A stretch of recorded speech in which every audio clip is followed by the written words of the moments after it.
स्वागत है आप सभी लोगों का मेरे YouTube चैनल पर। और आज के इस वीडियो में हम लोग समझेंगे कि हाल के दिनों में बेंगलुरु में आए वाटर क्राइसिस, जो कि एक गंभीर मुद्दा बन चुका है और उस मुद्दे ने सभी का ध्यान अपनी तरफ आकर्षित किया है। तो उसी को डिकोड करने की कोशिश करेंगे कि हाल फिलहाल ये नौबत आ गई है कि वहाँ से लोग शहर को छोड़कर अपने घर वापस जा रहे हैं। तो चलिए शुरू करते हैं आज के इस टॉपिक को। बेंगलुरु, जो कि कर्नाटक की राजधानी भी आप सभी लोग जानते हैं, बेंगलोर और बेंगलुरु दोनों एक ही नाम है।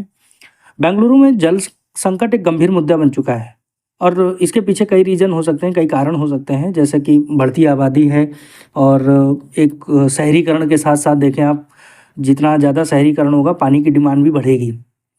तो इस वजह से वहाँ के प्रशासन को कहीं ना कहीं जो रिसोर्सेस हैं उनके पास, वो कहीं ना कहीं प्रभावी रूप से काम नहीं कर रहे हैं और उसको प्रबंधित करने में दिक्कतें आ रही हैं, उसको सुनियोजित तरीके से व्यवस्था करने में उनको प्रॉब्लम आ रही है। इस वीडियो में हम लोग यही समझेंगे कि शहर में जो जल संकट उत्पन्न हुआ है उसकी वजह से वहाँ के लोगों के ऊपर क्या असर पड़ रहा है, साथ ही साथ इसका प्रभाव पर्यावरण पर किस तरह से पड़ रहा है, इसको पता लगाने की आज कोशिश करेंगे।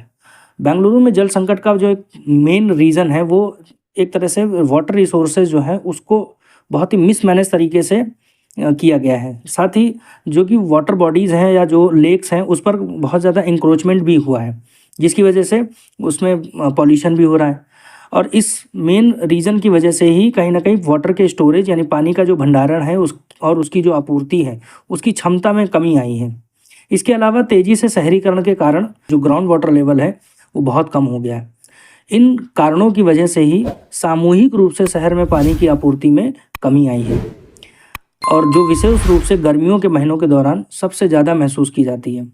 बेंगलुरु में जल संकट का प्रभाव काफ़ी दूरगामी है और ऐसा नहीं है कि ये कुछ समय की घटना है या कुछ समय की प्रॉब्लम है। ये प्रॉब्लम लंबे समय तक देखने को मिलेगी और उसके परिणाम भी हमें बहुत दूर तक देखने को मिलेंगे। शहर के कामकाज के विभिन्न पहलुओं को वो प्रभावित करता है।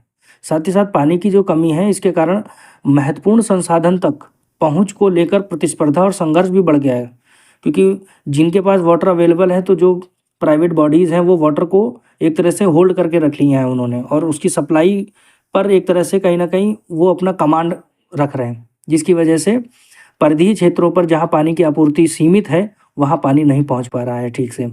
इसके अलावा उपलब्ध जल स्रोतों की गिरती गुणवत्ता ने भी वहाँ के लोगों के लिए गंभीर बीमारियों को पैदा करने का कार्य किया है, जिसकी वजह से जल जनित बीमारियाँ और ज़्यादा अधिक उत्पन्न हो रही हैं।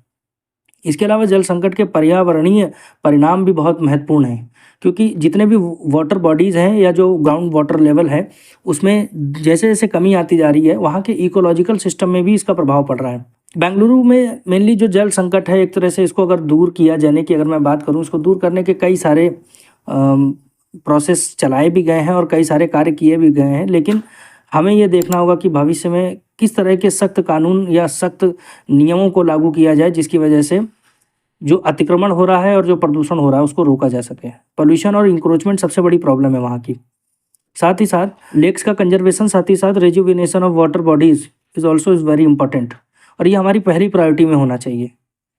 तो उस लीकेज पाइपलाइन की मरम्मत और रखरखाव के माध्यम से भी पानी की बर्बादी को कम किया जा सकता है। घरों और उद्योगों में जल कुशल प्रथाओं को बढ़ावा देना चाहिए, जिससे लोगों को एक अवेयरनेस मिले कि हाँ, वाटर को सेव करना हमारी पहली प्रायोरिटी है।